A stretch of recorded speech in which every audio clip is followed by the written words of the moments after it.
जगह का नाम नहीं बताऊंगा, वहां पे मंत्र जाप चल रहा था। ओके।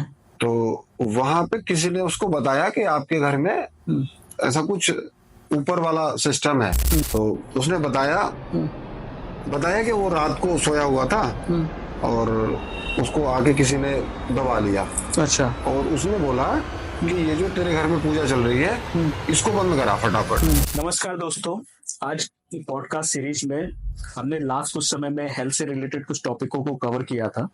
लोगों ने उसे बहुत पसंद किया और आज हमें लगता है कि हेल्थ के साथ में जो सबसे ज्यादा, क्योंकि हेल्थ की जब मैं बात करता हूं तो हम एक्सटर्नल बॉडी की बात करते हैं जो कि हमारे लिए बहुत इंपॉर्टेंट है, लेकिन उसके साथ साथ हमारे इंटरनल बॉडी भी उससे ज्यादा इंपॉर्टेंट है, क्योंकि जो पीस है वो आपका इनर पीस सबसे ज्यादा इंपॉर्टेंट है। तो इसी सिलसिले में हम आज की डेट में इस पॉडकास्ट का जो मेन टॉपिक है वो एस्ट्रोलॉजी और मेथोडोलॉजी है, कि किस तरीके से हम अपने अंदर के जो हीलिंग है उसको हम कर सकते हैं, खुद कर सकते हैं, और पूजा पाठ का हमारे जीवन में क्या उद्देश्य है, करना चाहिए नहीं करना चाहिए, इससे रिलेटेड बहुत सारे क्वेश्चंस होते हैं और बहुत सारी हमारी सिचुएशन ऐसी होती है कि हमें खुद कंफ्यूज रहते हैं कि हमें क्या करना चाहिए। तो इस सिलसिले में आज हमारे पॉडकास्ट में आए हैं मिस्टर निर्वेश शास्त्री जी। ठीक है, इनको बहुत कम एज में इन्होंने इस अपनी साधना में बहुत आगे तक पहुंचे हैं। इन्होंने शास्त्रार्थ किया हुआ है, प्रॉपर कर्म कांड करते हैं ये। तो इनसे जानते हैं कि आज हमें अपनी लाइफ को, इतनी बिजी लाइफ को, किस तरीके से कुछ समय निकाल के अपना कुछ समय हमें पूजा पाठ में देना चाहिए। ठीक है, तो चलिए शास्त्री जी से इनके जीवन के बारे में पूछते हैं कि किस तरीके से इन्होंने इस फील्ड में आए हैं, क्यों इन्होंने, क्योंकि आज जिस समय हम अपना जीवन चालू करते हैं तो हर इंसान ये चाहता है कि मैं डॉक्टर बन जाऊं, इंजीनियर बन जाऊं। इन्होंने उन सब चीजों को छोड़ के इस को चालू किया और इनका क्या एक्सपीरियंस रहा, चलिए इनसे जानते हैं। नमस्कार शास्त्री जी। जी नमस्कार। तो आप मुझे शास्त्री जी बताएं कि मतलब जिस समय आपने बचपन में कब सोचा कि आपको बेसिकली एस्ट्रोलॉजी की फील्ड में जाना है या शास्त्रार्थ की फील्ड में जाना है, किस तरीके से आपने सोचा इस चीज को? शुरुआत में तो ऐसा था कि मतलब कुछ ज्यादा नॉलेज नहीं थी। ओके। लेकिन फैमिली बैकग्राउंड एस्ट्रोलॉजी से रिलेटेड था, क्योंकि पापा जी हमारे बहुत बड़े कर्म कांड करते हैं और बहुत टाइम से मतलब चलता रहा है हमारी फैमिली में। तो बस एक शुरू से बस यही था कि चलो हम भी ऐसा करेंगे। और उनको देखते हुए आपको लगा कि आपको भी तो थोड़ा सा शुरू से ना इंटरेस्ट आता था उसमें जी, कि आपका जैसे कोई पूछने आता था कुछ तो बिना देखे मतलब उसके घर जाए बिना और सब कुछ बता देते थे। अच्छा, कि ऐसा होगा ऐसा। अच्छा। तो उसमें एक इंटरेस्ट बनने लगा शुरू से। ओके। और फिर उसके बाद गुरुकुल में दीक्षा के लिए, शिक्षा दीक्षा के लिए हम गए। वहां पे किस ईयर में आप गुरुकुल में गए थे? ये 2006 में। 2006 में। ओके। 2006 से लेकर के 2012 तक वहाँ परंपरागत एकदम गुरुकुल ट्रेडिशनल की तरह हमने वहाँ एजुकेशन ली। फिर उसके बाद जिस तरीके से हम रामायण में देखते हैं कि भगवान राम गए थे, बिल्कुल एकदम धोती कुर्ता, अच्छा, मोटी चुटिया और पूरा त्रिपुंड एकदम। ओके। पूरा मतलब जो ब्राह्मण का ब्राह्मण की जो प्रॉपर जो दीक्षा होती है, जो बेसिकली उसको आपने वहां से, तो कहाँ से आपने ये किया बेसिकली? ये पड़ता है कलकत्ती नरोरा पड़ता है बुलंदशहर जिले में। अच्छा, नरवर के स्थान से। नरवर के स्थान से। तो ये बहुत पावन भूमि है। और यहाँ ऐसा मतलब मानना है क्योंकि स्वामी करपात्री जी महाराज जो है उनका साधना का क्षेत्र रहा है। साधना का तो बेसिकली अगर मैं कहूँ तो वहाँ की जो मिट्टी है वो बहुत पावन है। ओके। वहाँ गया हुआ विद्यार्थी कभी भी अपने जीवन में किसी भी चीज के लिए संघर्ष नहीं करता। तो बहुत इजीली और गॉड गिफ्टेड उसको वो चीजें प्राप्त हो जाती है।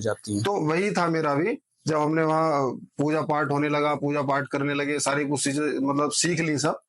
उसके बाद फिर मुझे लगा कि थोड़ा कुछ अपने आप में अपडेट करना चाहिए। ओके। तो उसके बाद फिर मैं दिल्ली श्री लाल बहादुर शास्त्री संस्कृत की विद्यापीठ है, यूनिवर्सिटी है, वहां मैंने एडमिशन लिया। और वहां से फिर ग्रेजुएशन, पोस्ट ग्रेजुएशन, ये सारी चीजें हुई। फिर उसके बाद साथ साथ में हमने ज्योतिष की पढ़ाई को भी थोड़ा देखा। हाँ, उसको भी ग्रहण किया, मार्गदर्शन किया। और वहां से धीरे धीरे चीजें और ज्यादा फिर डिटेल में आने लगी। तो मेन इंटरेस्ट तो घर से ही बन गया था, घर से ही बन गया था आपका शुरुआत। लेकिन वो जो कहते हैं ना कि फल जो मिला वो जाकर के ग्रेजुएशन के बाद प्रॉपर हमने पढ़ाई करी, तब उसके बाद जाकर के जो है चीजें बनी। लगभग तो आप मुझे बताएं कि जो जैसा कि देखिए कुछ लोग इन चीजों पे विश्वास करते हैं जी, कुछ लोग इन चीजों को एक पैसा कमाने का जरिया समझते हैं कि भाई आज की डेट में पाखंड है जी जी। तो आप मुझे अपने एक्सपीरियंस से बताएं कि क्या वाकई ये जो ग्रह है इन सब चीजों का इफेक्ट हमारे जीवन में वाकई पड़ता है, या मतलब सिर्फ और सिर्फ वो है मतलब एक सोचने समझने की चीज है, या एक इंसान के ऊपर व्यक्तित्व पे उस पर निर्भर करता है कि वो अगर विश्वास करता है तो उसके लिए ये चीजें इंपॉर्टेंट है, अगर वो विश्वास नहीं करता तो उसके लिए इंपॉर्टेंट है। बिल्कुल। तो सबसे पहले तो जैसे आपने कहा कि सारी चीजें विश्वास के ऊपर आ जाती है, क्योंकि जहां विश्वास से ही पहले हम थोड़ी सी बात करेंगे श्रद्धा के बारे में। तो बेसिकली क्या होता है ना, जो श्रद्धा होती है वो सत्य से उत्पन्न होती है, और जहां सच होगा ना वहां श्रद्धा होगी। और श्रद्धा का जो दूसरा पार्ट है वो विश्वास होता है। जब तक हमें किसी भी चीज में श्रद्धा नहीं होगी तब तक विश्वास नहीं हो सकता। तो जैसे कहते हैं कि मानो तो मैं गंगा माँ हूँ, ना मानो तो बहता पानी। तो सबसे पहली बात तो यही है कि आप अगर श्रद्धा कर रहे हो तो वो चीजें ज्यादा आपको इफेक्ट करती है। और ऐसा नहीं है कि जो लोग नहीं मानते हैं तो ये चीजें एग्जिस्ट नहीं करती दुनिया में। सूर्य भी है, चांद भी है, सितारे भी हैं, सब कुछ है। तो अब बात यहाँ आती है कि मानने वाली, तो अगर मैं बात करूं तो जरूर बिल्कुल निश्चित रूप से इनका प्रभाव व्यक्ति के जीवन में पड़ता है। जैसे अगर हम बात करें, सूर्य है, सूर्य हमारे जीवन में आत्मबल को बढ़ाने वाला प्लेनेट होता है, हमारे आत्मविश्वास को बूस्ट करने वाला प्लेनेट है। उसी तरीके से अगर हम ग्रहों का राजा भी बोलते हैं, ग्रहों का राजा है। और जब आप समझिए कि जब कुंडली में राजा अच्छी स्थिति में होगा तो जो बाकी कुंडली बची हुई है उसका तो एक अपने आप ही सारी चीजें बढ़िया होंगी। तो उसी तरीके से हर ग्रह का एक अपने आप में एक अलग महत्व है, हर चीज को टेक केयर करता है हर एक अलग अलग प्लैनेट। वो सारी चीजें डिटेल में हम बात करेंगे। अच्छा, इसमें आप बताइए, मैंने अक्सर लोगों को कहते सुना है बेसिकली कि मेरा वो ग्रह उच्च का है, वो नीच का। ये ऊंच और नीच का मतलब है क्या बेसिकली? असल में क्या होता है ना, उच्च का जो ग्रह होता है वो ग्रह की बहुत अच्छी क्वालिटी होती है। जैसे, और जो नीच होता है उसकी बहुत बैड क्वालिटी होती है। तो अब जैसे आपने नॉर्मल मतलब जनहित में भी सुना होगा कि ये व्यक्ति जो है बहुत उच्च पद पे है। उच्च पद का मतलब है कि वो एक बहुत बढ़िया प्रतिष्ठा के साथ बैठा हुआ है, और कोई नीच है बोले ये व्यक्ति बड़ा नीच है तो मतलब वो अधम क्वालिटी का है। तो उसी तरीके से ग्रह भी हमारे जीवन में इनका असर होता है। अगर कोई ग्रह उच्च राशि में बैठता है तो उसका प्रभाव थोड़ा अलग होता है। वो देखने वाली बात यह है, फिर हम कुंडली के हिसाब से मैच रीडिंग की जाती है कि कौन सा ग्रह कितनी डिग्री पे बैठा हुआ है और किस राशि में वो उच्च का हुआ है।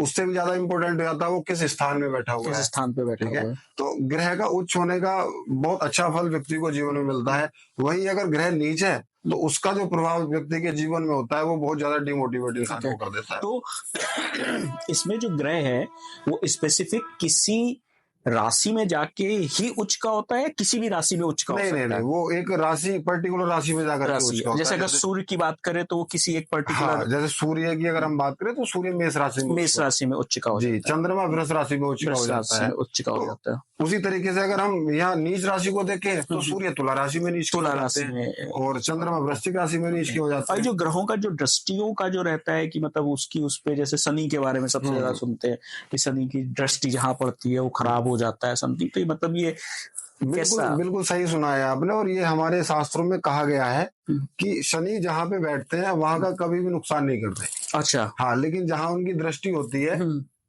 उसको वो बकसते नहीं है। मतलब उनकी दृष्टि अगर आपके ऊपर आ गई तो अब मैटर ये करता है कि आप कर्म क्या कर रहे हो। अच्छा। हाँ, क्योंकि शनि तो न्याय के राजा है। न्याय के राजा। आप कर्म क्या कर रहे हो, जिस तरीके से आपके कर्म होंगे उस हिसाब से उनकी दृष्टि हो जाएगी। अगर मेरे कर्म अच्छे हैं तो उनकी दृष्टि फिर मेरे लिए अच्छी है, और अगर कर्म खराब है तो यहाँ दृष्टि से ज्यादा महत्वपूर्ण कर्म है, क्योंकि शनि न्याय के राजा है।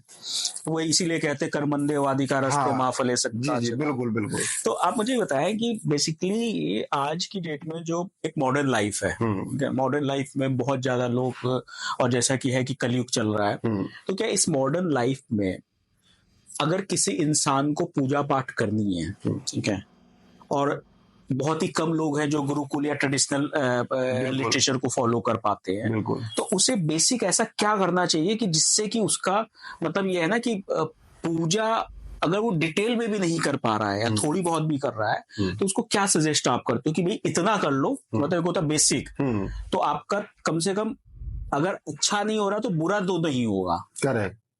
तो ऐसे हम बहुत सारी पूजाएं हैं जिनको हम यहाँ ऐड कर सकते हैं। तो सबसे पहले तो व्यक्ति को मैं कहूंगा कि जो भी लोग अपने जीवन में गवर्नमेंट जॉब की तैयारी करते हैं या कोई गवर्नमेंट महकमे के लिए वो अपने आप को तैयार कर रहे हैं, चाहे वो यूपीएससी हो, चाहे वो बैंकिंग लाइन हो, चाहे वो टीचिंग लाइन हो, ऐसे लोगों को अपना सूर्य और बृहस्पति बहुत अच्छा कर लेना चाहिए। सभी लोग सरकारी जॉब के लिए तैयारी करते हैं मोस्टली। हाँ करते हैं, और जो लोग नहीं भी कर पाते नहीं और वो किसी दूसरे प्रोफेशन में जा रहे हैं, तो उनके लिए भी बहुत जरूरी है सूर्य का स्ट्रॉन्ग होना और साथ में बृहस्पति का स्ट्रॉन्ग होना।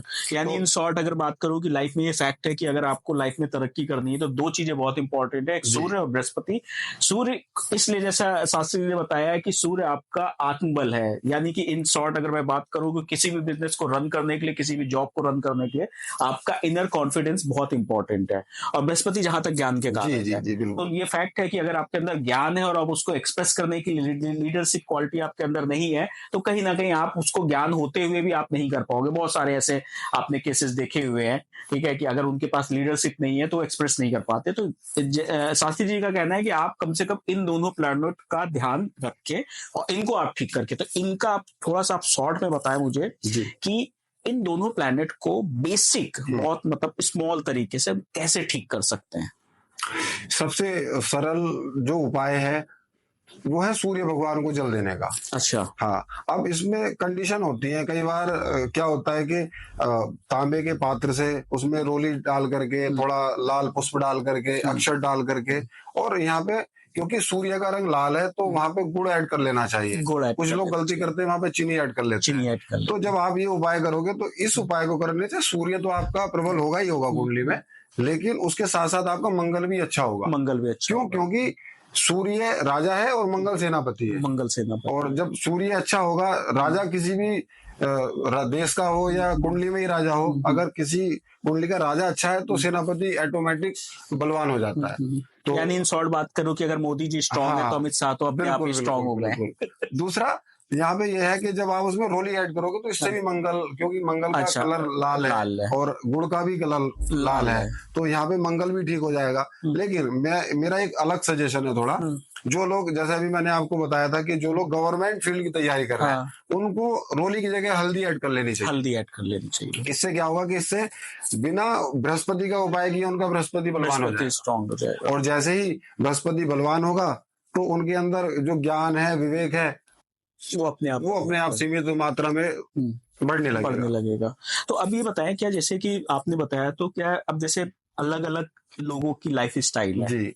अब कुछ लोग हैं जो अर्ली मॉर्निंग उठते हैं, तो ठीक है भाई, सूर्य को वो उस समय जल। अब कुछ लोगों का life style suppose night life है, नाइट लाइफ नाइट जॉब कर रहे हैं, हो सकता है वो बहुत लेट उठते हो, तो क्या सूर्य को जल हम किसी समय भी दे सकते हैं या स्पेसिफिक टाइम पे ही देना चाहिए? देखो, एक क्या होता है कि सबसे पहले तो समयबद्ध है सारी चीजें। ओके। हाँ, मतलब अगर टाइम से आप खाना भी अगर आप टाइम से खाते हो तो उसका अलग प्रभाव है, ठीक है। तो जैसे सूर्य की अगर हम उपासना की बात करें तो सूर्य उदय को, जिस समय सूर्य उदय हो रहा हो उस समय जल देने का विधान है सुबह को। ओके। और 3 काल में हम सूर्य की उपासना कर सकते हैं, प्रातः काल और मध्याह्न काल और सायं काल। अच्छा। और इसमें जैसे हमारे कर्म में हम ब्राह्मण है तो संध्या का महत्व होता है, तो हम त्रिकाल संध्या जैसे करते हैं, 3 काल की नहीं भी कर पाते तो 2 काल की हम करते ही करते हैं। तो उसमें क्या होता है कि हमारे उसमें बताया गया है कि अगर आप लेट हो जाते हैं, मान लीजिए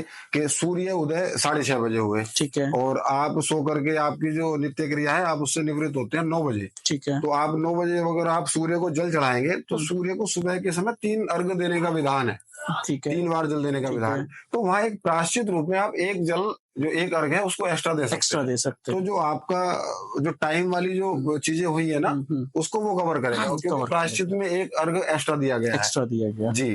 तो इसी तरीके से विधान है। बाकी मेरा एक बहुत मानना ये भी है कि अगर आपका कर्म ठीक है, अगर आप कर्म कर रहे हो तो समय का लोप हो सकता है, लेकिन कर्म का लोप व्यक्ति को नहीं होना चाहिए।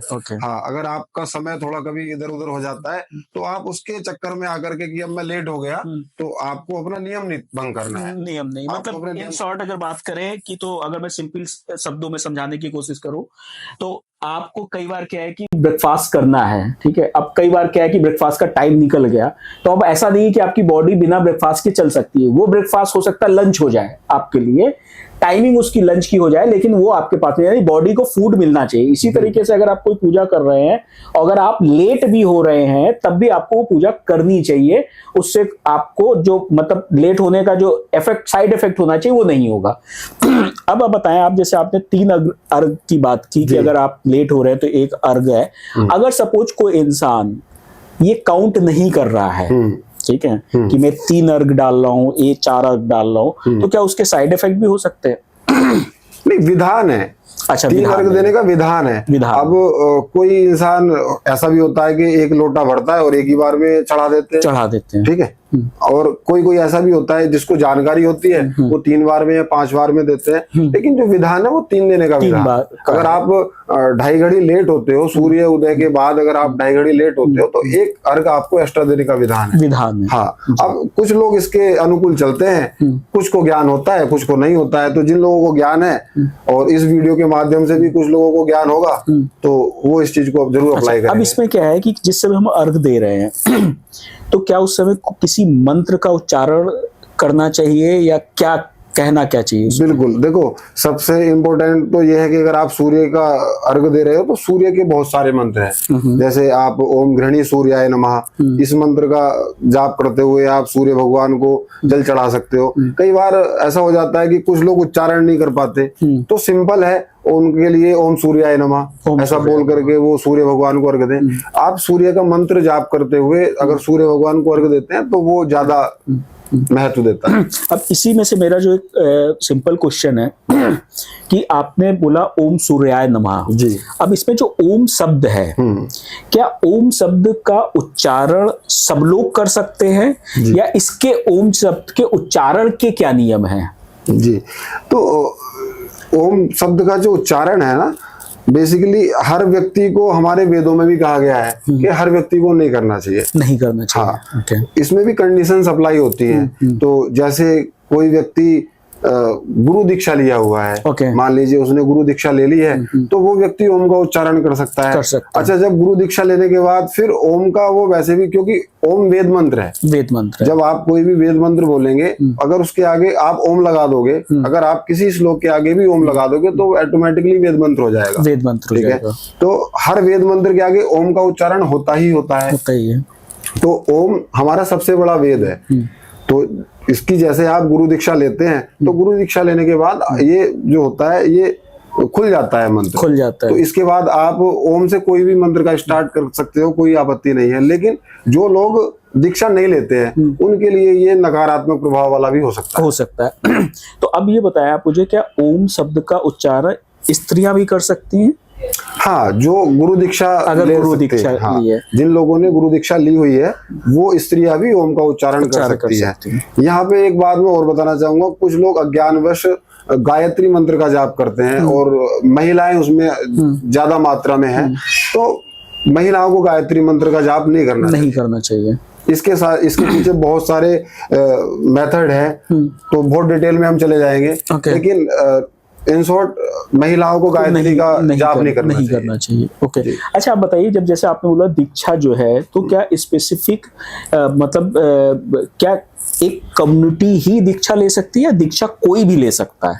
नहीं, मेरे हिसाब से दीक्षा कोई भी ले सकता है। कोई भी ले सकता है। एक अच्छे गुरु की तलाश है, मतलब अगर एक अच्छा गुरु है आपके पास तो आप दीक्षा ले सकते हो। ओके, हाँ। अब इसमें बताइए, जैसे कि जो कहते हैं कि आप जब तक आपका यज्ञोपवीत नहीं होता है, आपका जनेऊ नहीं होता है, तब तक बेसिकली आप कहते ओम का उच्चारण या दीक्षा नहीं ले सकते हैं, ठीक है। तो क्या ये जो यज्ञोपवीत है, क्या इसका विधान चारों वर्णों में है कि किसी भी वर्ण का व्यक्ति जो है जनेऊ पहन सकता है या उसका यज्ञोपवीत हो सकता है, या सिर्फ और सिर्फ ब्राह्मणों के लिए है ये? देखो, 3 वर्णों के लिए मतलब शास्त्रों में बताया गया है, ब्राह्मण, क्षत्रिय, वैश्य।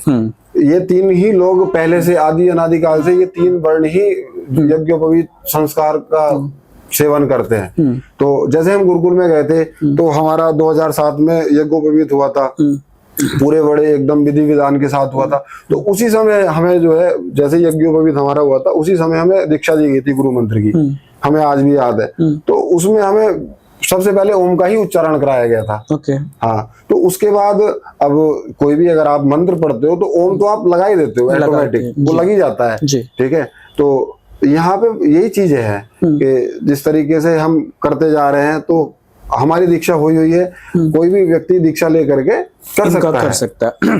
अब शास्त्री जी मुझे बताएं, आज की डेट में जो मॉडर्न लाइफ है जी, इसमें इंसान को जो सबसे ज्यादा परेशानी है, दो चीजों की परेशानी सबसे ज्यादा है। पहली अर्निंग जी, पैसा पैसा पैसा पैसा, ठीक है, सबको चाहिए और बेहिसाब चाहिए। और जिसके पास पैसा नहीं है या तो कर्जे से परेशान है। तो आप मुझे बताएं कि पहले कि अगर मुझे एक वेल्थ क्रिएट करनी है, अपनी अर्निंग्स इंक्रीज करनी, तो उसका तो सिंपल है, मेहनत करनी चाहिए, वो बहुत आपने बता दिया। बिल्कुल बिल्कुल। लेकिन क्या उसके अलावा भी कोई पूजा है जिसकी वजह से हम अपनी अर्निंग को बढ़ा सकते हैं? बिल्कुल है। जैसे मैंने अभी आपको बताया कि साधना तो हर तरीके की है। आप अच्छा स्वास्थ्य के लिए भी साधना कर सकते हैं, पूजा पाठ कर सकते हैं। और जैसे अभी आपने पूछा कि पैसे की प्रॉब्लम बहुत ज्यादा है, बिल्कुल आप सही कह रहे हैं, कॉमन है आज के टाइम में। और इसके लिए विशेष रूप से बहुत सारी पूजाएं हैं, और जो मैं सजेस्ट करता हूँ श्री सूक्त जी, लक्ष्मी जी। हाँ, श्री सूक्त का व्यक्ति को नियमित रूप से पाठ अगर करने वाला कोई व्यक्ति अगर श्री सूक्त का नियमित रूप से पाठ करता है, ज्यादा नहीं 43 दिन भी अगर लगातार करता है, तो 43 दिन में जो आज है वो 43 दिन बाद नहीं होगा, ये निश्चित है। ओके, कुछ ना कुछ ऐड ऑन बिल्कुल बिल्कुल बिल्कुल। तो क्या श्री सूक्त लेडीज और जेंट्स दोनों कर सकते हैं? हाँ, श्री सूक्त विशेष रूप से पुरुष और स्त्रियां भी कर सकती हैं। अच्छा, स्त्रियां भी कर सकती हैं, लेकिन वही आ जाता है दीक्षा लेने के बाद। दीक्षा लेने के बाद या तो किसी गुरु से आप दीक्षा लो, या कोई एक ऐसा आध्यात्मिक पर्सन हो जो उस चीज से जुड़ा हुआ हो, उस चीज को कर रहा हो। ओके, हाँ, वो उससे दीक्षा ले सकते हैं। तो क्या ऐसा हो सकता है, जैसे बहुत सारे लोग हैं कि वो हो सकता है श्री सूक्त का पाठ 43 डेज तक नहीं कर पाए, तो क्या ऐसा भी है कि किसी ब्राह्मण द्वारा उस चीज को कराया जा सके, तो क्या उसमें भी वो फल मिल सकता है? बिल्कुल मिलता है, क्योंकि देखिए क्या है, जो देवता हैं वो मंत्रों के अधीन है, और जो मंत्र है वो ब्राह्मण के अधीन। तो जब तक ब्राह्मण मंत्र नहीं करेगा तब तक तो मतलब ये है कि ऐसा नहीं है कि कोई व्यक्ति खुद से मंत्र का जाप कर रहा है और ब्राह्मण से नहीं कराया तो उसका फल नहीं मिलेगा। लेकिन अगर ब्राह्मण से करा लेते हो तो उसका एक्स्ट्रा ऑर्डिनरी एक्स्ट्रा, यानी इन शॉर्ट अगर मैं बात करूं कि भाई एक तो ये है कि आपने खुद जाके मेडिकल स्टोर से मेडिसिन लेके खा लिया जी, आपको पता है पेट दर्द है, आप गए वहां पे, भाई पेट दर्द की मेडिसिन दे दो, आपने उसने दी, आपने खा ली, हो गए। यह है कि प्रॉपर आपने डायग्नोस कराया अपने डॉक्टर से, डॉक्टर ने फिर लेके आपको दिया कि भाई ये मेडिसिन आप ले लो, तो मतलब सही तरीका ये है कि डॉक्टर के पास जाना बेटर है। तो यानी क्या कहना इन शॉर्ट है कि अगर आप खुद से नहीं कर पाते तो किसी भी ब्राह्मण के द्वारा ये पूजा आप करा सकते हैं। अब बताएं, जो अगर किसी पे कर्जा बहुत ज्यादा हो गया है, तो जैसे कर्जा है तो उसको सबसे ज्यादा जो प्रभावशाली है वो हनुमान जी की उपासना है। हनुमान जी की जी, अगर कोई व्यक्ति ऐसा है कि उस पर बहुत सारा कर्ज हो गया है, और ये कर्ज राहु के टाइम में होता है। ओके, जितना भी लोगों के पास ज्यादा से मतलब कर्ज कम नहीं होगा और बढ़ता चला जाएगा, इसमें मेन कारण राहु होता है। ओके, और अगर कर्जे को कम करना है तो आप हनुमान जी की उपासना कर सकते हो। हनुमान जी की उपासना भी मैं आपको बता देता हूँ, तिल के तेल का दीपक जला करके शनिवार के दिन हनुमान जी की मंदिर में या घर में अगर कोई मूर्ति है वहां बैठ करके 3 बार बजरंग बाण का पाठ करे, ऐसा व्यक्ति 21 दिन के अंदर आत्मिक शांति तो मिल ही जाएगी। क्योंकि कर्जा ऐसा तो है नहीं कि अगर बहुत बड़ा अमाउंट है तो एक दिन में तो खत्म होगा नहीं होगा, और फिर लोग ये कहेंगे कि पंडित जी बता के गए थे, ऐसा कुछ हुआ नहीं। तो उसके लिए थोड़ा सा पेशेंस रखने की जरूरत है, और नियमित रूप से, क्योंकि हनुमान जी का मामला है, भोलेनाथ का नहीं है कि आप एक दिन गए लोटा लेके जल चढ़ाना है और आपने सोमवार को जल चढ़ाया और फिर जो अगले सोमवार को, ऐसा नहीं है। आपको थोड़ा सा नियमित करना पड़ेगा। कंसिस्टेंसी बहुत ज्यादा जरूरी है पूजा के अंदर। अगर आपकी पूजा के अंदर कंसिस्टेंसी नहीं है तो उस पूजा का मुझे नहीं लगता कोई फल मिलता है। ओके, तो यहाँ पे भी वही है कि मतलब अगर आप खुद से कर रहे हैं, अगर गुरु दीक्षा मिली हुई तो आप खुद से कर सकते हैं, नहीं तो किसी भी ब्राह्मण के बिल्कुल आप ये करा सकते हैं। बजरंग बाण का पाठ तो आप खुद भी कर सकते हैं, खुद भी कर सकते हैं। उसमें कोई ऐसा दीक्षा वाला नहीं होता है, लेकिन फिर भी अगर दीक्षा है कोई उपलब्ध है जो आपको दीक्षा दे सकता है, जो भी चीज होती है दीक्षा लेने के बाद उसका प्रभाव बहुत ज्यादा होता है। बहुत है। अभी आपने राहु केतु का जिक्र किया और इनसे मुझे लगता है कि सबसे ज्यादा लोग डरते भी हैं और सबसे ज्यादा लोग परेशान भी हैं।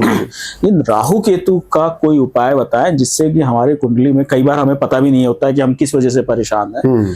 अगर कोई इंसान उसे पता है या नहीं पता है जी, और वो राहु केतु का कोई उपाय करना चाहता है तो कौन सा सबसे सटीक उपाय है? राहु केतु के काफी उपाय हैं, लेकिन उससे पहले हम ये समझते हैं कि राहु केतु करते क्या है कुंडली में। कई बार ऐसा भी होता है कि राहु केतु की प्लेसमेंट कुंडली में अच्छी होती है, लेकिन कुछ लोगों के भ्रमित करने के कारण वो सही से डिसीजन ही नहीं ले पाते अपने जीवन में। क्योंकि अगर आप मान के चलो, राहु जो हिस्सा है वो नाभि से ऊपर का हिस्सा है। मतलब राहु के पास दिमाग बहुत है, दिमाग है। जो नीचे का हिस्सा है वो केतु है, मतलब उसके पास दिमाग नहीं है। तो अब जहां भी राहु बैठेगा उससे 7वें स्थान पे केतु पहुंच जाएगा, आमने सामने। अगर मान लीजिए राहु अगर पहले हाउस में बैठा तो केतु ऑटोमेटिक 7वें घर में पहुंच जाएगा। अब राहु के पास दिमाग बहुत है, तो पहला घर कुंडली में होता है खुद के लिए, तन का कारक होता है पहला, ठीक है। तो ऐसा व्यक्ति जिसका पहले घर में राहु है, वो व्यक्ति केवल अपने बारे में सोचने वाला होता है। उसको बिल्कुल कोई फर्क ही नहीं पड़ता कि सामने वाले व्यक्ति के जीवन में क्या चल रहा है। चाहे वो परेशान है, चाहे वो खुश है, उसे केवल अपने आप से मतलब है। इवन अपने पेरेंट्स से भी, अपनी वाइफ से भी, क्योंकि केतु 7वें घर में पहुंच गया। 7वां घर कुंडली में पत्नी का कारक होता है, तो उसके लिए पत्नी की कोई वैल्यू नहीं होगी जीवन में। आपने कई केसों में देखा भी होगा इस तरीके से कि मतलब पति पत्नी के संबंध बहुत ज्यादा मधुर नहीं होते, तो उसमें मेन रीजन इस तरह से भी हो सकता है। इस समय तो शास्त्री जी समय उल्टा चल रहा है। इस समय पतियों का ज्यादा खतरनाक चल रहा है। कोई पति बेचारा नीले ड्रम में पाया जा रहा है, कोई बेचारा शिलोंग में जाके। तो यही है राहु केतु, ये व्यक्ति को भ्रमित करने का कार्य करते हैं। और सबसे ज्यादा भ्रमित राहु केतु के ही टाइम में व्यक्ति होता है, क्योंकि राहु माया है, इल्यूजन है। और जब राहु का टाइम आएगा तो व्यक्ति भ्रमित होगा ही होगा। अब इस अगर कुंडली में नकारात्मक राहु है तो उसके लिए आप राहु का बीज मंत्र कर सकते हैं, आप देवी की उपासना कर सकते हैं। सबसे ज्यादा बेस्ट है देवी की उपासना। काल भैरव की उपासना कर सकते हैं। और इसका राहु का तो बीज मंत्र है। 3-4 तरीके के मंत्र होते हैं। बीज मंत्र भी है, नॉर्मल मंत्र है, वैदिक मंत्र है, पौराणिक मंत्र है। किसी भी मंत्र से आप राहु का मंत्र जाप कर सकते हैं। और अक्सर सुनने में आई एक तांत्रिक मंत्र भी होता है। तांत्रिक मंत्र का प्रभाव बहुत जल्दी होता है। हाँ, और जैसे राहु है तो हर ग्रह का तांत्रिक मंत्र होता है। राहु का ओम भ्राम भ्रीम भ्रोम सराहवे नमः ये मंत्र है। जो भी व्यक्ति इस मंत्र का जाप करेगा वो निश्चित ही बहुत जल्दी राहु के जो प्रभाव हैं उनसे मुक्त हो जाएगा। अब यहाँ पे तंत्र की जो बात आई है जी, तो क्या तंत्र जो है जी, आप जब हम तंत्र के बारे में सोचते हैं या बात करते हैं तो हमें ये लगता है कि बहुत ज्यादा डेविल है जी। तो क्या वाकई तंत्र जो है वो हमेशा निगेटिव होता है या तंत्र में भी कुछ पॉजिटिविटी है? देखो, हर चीज के दो पहलू होते हैं, एक सकारात्मक होता है, एक नकारात्मक होता है। अब कुछ लोग उसका अच्छा उपयोग कर लेते हैं, कुछ उसका गलत कर लेते हैं। ऐसा नहीं है कि तंत्र साधना नहीं है, एग्जिस्ट नहीं करता, बिल्कुल करती है। और अच्छे के लिए भी लोग कर रहे हैं आज के टाइम में, और बुरे के लिए भी कर रहे हैं। लेकिन मैं ये कहूंगा कि तंत्र साधना एक थोड़ा कठिन विषय है। साधक को इसमें बड़ी बुद्धिमानी के साथ और बड़े पेशेंस के साथ ये करना पड़ता है। क्योंकि अगर आप सही इंटेंट के साथ अगर इसको नहीं करोगे तो इसका फल आपको मिल जाएगा। हाँ, जो करने वाला है ना उसको मिल ही जाएगा। इसलिए इंटेंट बहुत अच्छा होना जरूरी है। आपके दिमाग में, आपके इंटेंट में ये बात हो कि इस सिद्धि को करने के बाद, ये इस तंत्र क्रिया को करने के बाद मैं किसी के अच्छे के लिए इसको करूंगा। अगर आप बुरे के लिए करोगे, देखो तंत्र है वो तो हुआ है। अब जैसे आपने अगर सरदर्द की गोली खाई है तो वो अपना काम करेगी। हो सकता है कि आपने उसके पहले कुछ अलग खाया हो, ठीक है, वो काम करेगी थोड़ा लेट, या तो उसी तरीके से तंत्र का भी है, या मंत्र का भी आप मान लो। मंत्र एक सात्विक पद्धति है।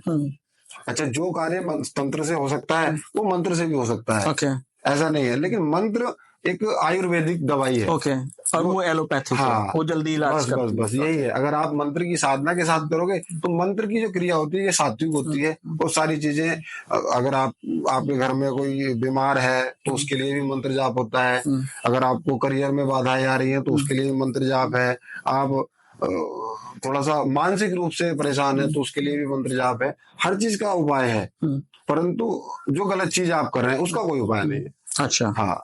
अच्छा, साल में जो बहुत सारी चीजें आती है, जैसे नवरात्रि आती है, गुप्त नवरात्रि आती है, तो क्या ऐसा कुछ है कि बिकॉज अगर कोई एक नॉर्मल फैमिली है तो साल में बेसिक कुछ पूजाएं हैं जो साल भर अगर कर रही है, ठीक है, तो मतलब कौन कौन सी पूजाएं वो कंटिन्यू से करनी चाहिए?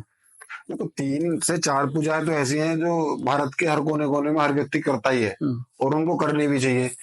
एक आप दीपावली मान के चलें, एक आप नवरात्रे, जो दुर्गा जी के नवरात्रे, बेसिकली 4 नवरात्रे होते हैं एक साल में, लेकिन 2 गुप्त होते हैं, 2 ओपन होते हैं। तो जो ओपन होते हैं उनकी पूजा तो व्यक्ति को अपने घर में करनी चाहिए। मैं ये नहीं कह रहा कि आप एकदम पूरा अनुष्ठान करो, बाकी आपकी श्रद्धा है, श्रद्धा के अनुसार जो भी आप कर सकते हो उतना करना चाहिए। लेकिन अगर ज्यादा भी आप नहीं कर सकते तो आपको एटलीस्ट इतना तो करना पड़ेगा कि आप पहले नवरात्रे में एक कलश की स्थापना अपने घर में कलश की स्थापना कर सकते हैं। कलश की स्थापना करो, उस पे एक अंगोछे में बांधकर एक नारियल उस पे चढ़ाइए, आप कलश के ऊपर रखिए। वो पूरी पद्धति है कलश स्थापना की, वो करना चाहिए इंसान को, हर इंसान को करना चाहिए। क्योंकि आप 2 चीजें हैं यहाँ। अगर हम एक आध्यात्मिक तरीके से सोचें तो इससे हमें आत्मिक शांति मिलती है, आत्मिक शांति, ठीक है।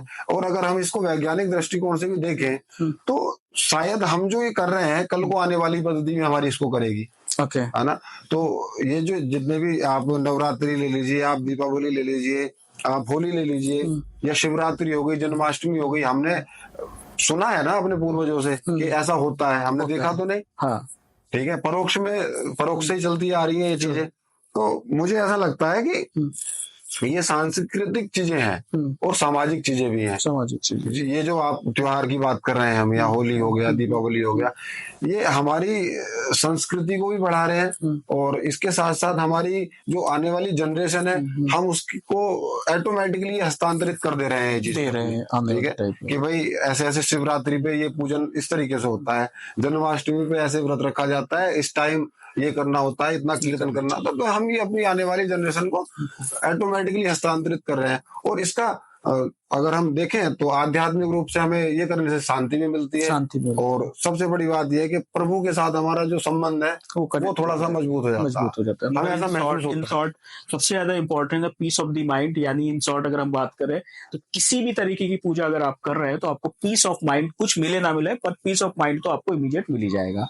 अब शास्त्री जी मुझे बताएं कि जैसे कि बहुत आपने सुना होगा जी कि उनको ऊपरी बाधा हो गई, ठीक है। इस पे अगर आप YouTube पे या देखें तो बहुत सारी मूवीज है, ठीक है, बिल्कुल बनी हुई है। तो ये ऊपरी बाधा बेसिकली होती क्या है, या क्या वाकई एग्जिस्ट करता है? क्योंकि आज तक लोगों ने जिनके साथ हुआ उन्होंने महसूस किया है, मतलब इस तरीके से आप समझे कि भाई हवा होती है लेकिन किसी ने देखी नहीं। तो कभी आपका कोई ऐसा अनुभव हुआ है, और हुआ है तो मतलब इसको हम किस तरीके से इन चीजों से बच सकते हैं? कौन सी हम ऐसी बेसिक रेमेडीज लेके चले साथ में कि अगर ऐसा कुछ है, अगर एग्जिस्ट करता है, क्योंकि एग्जिस्ट करता है तभी लोग बात, बिल्कुल, अगर कोई चीज एग्जिस्ट नहीं करती तो उसके बारे में बात नहीं होगी, ठीक है।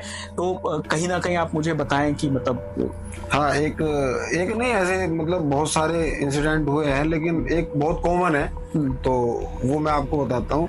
एक जगह का नाम नहीं बताऊंगा, वहां पे मंत्र जाप चल रहा था, ओके। तो वहां पे किसी ने उसको बताया कि आपके घर में ऐसा कुछ ऊपर वाला सिस्टम है, तो आप यहाँ पे इस मंत्र का जाप कराइए। तो उन्होंने आगे हमसे कांटेक्ट किया और हम वहाँ पे हमने पूरी उनको बताया तरीका कि इस तरीके से ऐसे ऐसे आपके घर में इस टाइम से पूजा होगी। तो जब हम वहाँ पहले दिन हमने पूजन करा करके और प्रॉपर मंत्र जाप होना स्टार्ट हुआ, तो जिस व्यक्ति के ऊपर था वो व्यक्ति छत के मतलब फर्स्ट फ्लोर पे सोता था, ओके, हाँ। तो अनमैरिड था। तो जैसे ही उसकी शादी होने की बात चल रही थी तो ये दिक्कत वहां से स्टार्ट हुई। जैसे शादी होने की बात स्टार्ट हुई तो उसने बताया बताया कि वो रात को सोया हुआ था और उसको आके किसी ने दबा लिया। अच्छा। और उसने बोला कि ये जो तेरे घर में पूजा चल रही है इसको बंद करा फटाफट, ये जो है मतलब इसकी अग्नि से मैं जल रही हूँ। उसने ऐसा बोला। अच्छा। हाँ, तो उसने कहा कि ठीक है, आज तो पंडित जी चले गए और जब कल आएंगे तो मैं उनसे मना कर दूंगा।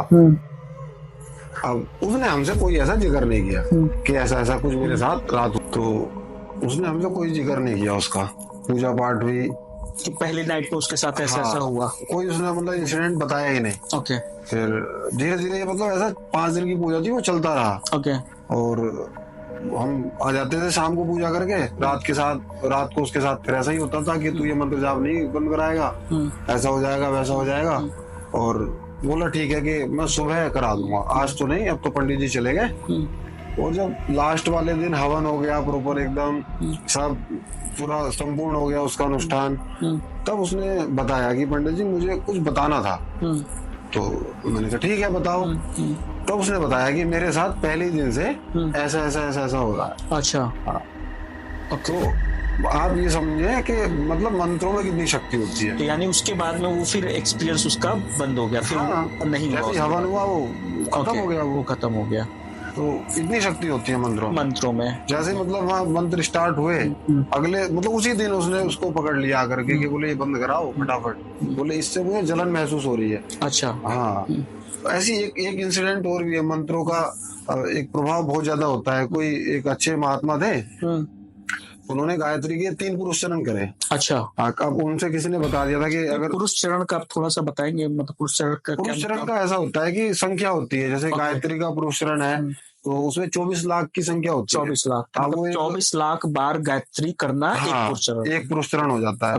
तो उसमें प्रॉपर वो संकल्प लिया जाता है कितने दिन में करना है, कैसे कैसे करना है, कितनी संख्या के साथ करना है। तो फिर भी 2 साल उसमें लग जाते हैं। अच्छा। ऐसा माना गया है कि 24-25 महीने उसमें लग जाते हैं। ओके। तो उन्होंने 3 पुरुष चरण कर लिए। तो किसी ने बताया था कि 3 पुरुष चरण करने के बाद गायत्री माता, मतलब जो गायत्री माता है उनके साथ आपका साक्षात्कार हो जाएगा। अच्छा। पर ऐसा नहीं हुआ। तो उनका जो विश्वास था वो डगमगा गया। उन्हें लगा कि ऐसा सब कुछ ये होता ही नहीं है ये वो। तो उन्होंने कहा कि अब मैं जो है तांत्रिक सिद्धि करूंगा। अच्छा। हाँ, तो उन्होंने कोई एक सिद्धि होती है यक्षिणी की। अच्छा। तो उन्होंने यक्षिणी की सिद्धि की और जब उन्होंने सिद्ध कर लिया तो यक्षिणी जो है सामने नहीं आई। तो उन्होंने कहा कि ऐसा कैसा हो सकता है। फिर उन्होंने एक बार यक्षिणी की सिद्धि फिर से करी तो सिद्ध हो गई और वो यक्षिणी जो थी वो महात्मा के पीछे आगे खड़ी हो गई। अच्छा। हाँ, तो उन्होंने कहा कि मैं आपकी जो भक्ति है, आपकी जो ये साधना है, इससे मैं प्रसन्न हूँ। तो उन्होंने कहा कि अगर आप प्रसन्न हैं तो आप मुझे अपने दर्शन दीजिए। तो उन्होंने कहा नहीं, मैं आपके सामने नहीं आ सकती। तो उन्होंने पूछा क्यों? तो बोला आपने जो इस साधना से पहले जो 3 पुरुष गायत्री के करे हैं उसकी एनर्जी अभी तक इतनी है कि अगर मैं सामने आऊंगी तो मैं जल जाऊंगी। अच्छा। तो गायत्री मंत्र महामंत्र है और ये ब्राह्मणों के लिए तो वरदान है। जो ब्राह्मण गायत्री मंत्र निश्चित मतलब नियमित रूप से करता है उस ब्राह्मण को कभी भी किसी भी चीज की परेशानी होती नहीं है। ये मेरा पर्सनल एक्सपीरियंस है और मेरा नहीं, बहुत से जो ब्राह्मण हैं जो अपने नियमित कर्म को कर रहे हैं उनका भी एक्सपीरियंस सेम होगा मेरी तरह। तो अच्छा, अब इसमें आप बताइए, जैसे आपने बताया कि उन्होंने बेसिकली हवन कराया, पूजन कराया, उसके बाद से वो जो चीज थी वो वहां से रिमूव हो गई है। तो क्या कभी ऐसा भी हो सकता है कि किसी फैमिली में उसे पता ना हो और ऐसी वो नॉर्मल किसी चीज से परेशान चल रहा है, वो है और उसे लग रहा है कि जो परेशानी है वो नेचुरल है, ठीक है, और हो सकता है उसका जो रीजन हो वो ऐसा कुछ हो, उसके घर पे भी हो सकता है, नहीं पता उसको। तो क्या ऐसा कुछ है कि अगर हमें नहीं भी पता है तो हम साल में कुछ ऐसे हवन जो है, कौन कौन से हवन जो हम करा सकते हैं जिसकी वजह से अगर ये चीज है तो मतलब कहते हैं ना कि मतलब वो प्रॉब्लम हो इससे पहले ही उसका सोल्यूशन मिल जाए। कौन कौन सी पूजाएं हैं जो घर पे मतलब हवन के स्पेशली कराई जा सकती है? सबसे पहले तो इसमें सबसे जो सटीक है ना वो हनुमान जी, हनुमान चालीसा से आप साल में एक हवन अपने घर में करा सकते हैं। क्योंकि उसमें आता भी है। अच्छा। अगर भूत प्रेत है तभी हनुमान चालीसा में भी शायद जिक्र हुआ है। अच्छा। कि भूत प्रेत निकट नहीं आवे, महावीर जब नाम सुनावे। तो उनका जिक्र है, और वो है, भूत प्रेत वैताल यक्ष किन्नर गंधर्व सब होते हैं। बस ये है कि किसी का उसको एक्सपीरियंस हो गया है, किसी को नहीं हुआ। जिसको हो गया वो मानने लगता है, जिसको नहीं हुआ है उसके लिए सब पाखंड है ना। तो यही है। अब जैसे हनुमान चालीसा का, अगर आप अपने घर में, अगर आप कुछ भी नहीं पता है कि तुम्हारे घर में क्या है, लेकिन बस इतना बताया कि कुछ बैड एनर्जीज आपके घर में है, तो आप हनुमान चालीसा से हवन कराइए, आप महामृत्युंजय के मंत्र से हवन कराइए। और सबसे पावरफुल ये तो है, इसके साथ साथ दुर्गा सप्तशती के भी कुछ मंत्र हैं जो कीनित है, जो उनके अगर आप उनसे भी अपने घर में हवन पूजा पाठ कराते हो तो कोई भी नकारात्मक शक्ति आपको हानि नहीं पहुंचा सकती है। तो यानी कि जो आपने जो नवरात्रि बताया कि मतलब उस पे है, मतलब इन शॉर्ट नवरात्रों की पूजा अगर सब घरों में हो रही है, जिस घर में भी हो रही है, वहां पे निगेटिविटी नहीं आ सकती है। ओके, अच्छा, अब मुझे शास्त्री जी बताएं कि जो आपने, जब हम कुंडली के बारे में बात कर रहे थे, तो आपने कई घरों के बारे में बात की, ये पहला घर है, ये 7, तो कितने घर होते हैं कुंडली में? कुंडली में 12 घर होते हैं। 12 घर होते हैं, अच्छा। और 9 प्लेनेट होते हैं। 9 प्लेनेट और 12 राशियां होती हैं। 12 राशियां, जो 12 राशियां होती हैं वो डिवाइड होती हैं वो गोचर के हिसाब से। जैसे मान लीजिए अभी किसी का जन्म हुआ तो अभी क्या लग्न था और क्या राशि था। अच्छा। तो जैसा बताया गया है कि 2.5 घंटे, हमारे शास्त्रों में बताया गया 2.5 घंटे लग्न रहता है, और 2.25 दिन या 2.5 दिन चंद्रमा एक राशि में रहता है। तो 2.5 दिन एक ही राशि रहती है, और लग्न जो होता है वो 2.5 घंटे होता है। इसीलिए लग्न चार्ट ज्यादा प्रभावशाली माना गया है। राशि की अपेक्षा व्यक्ति का लग्न ज्यादा प्रभावकारी होता है। तो कितने चार्ट होते हैं, जैसे लग्न, और आप बता लग्न वैसे तो चार्ट तो काफी होते हैं, लेकिन जो मेन चार्ट होते हैं 16 होते हैं, मतलब 16 होते हैं।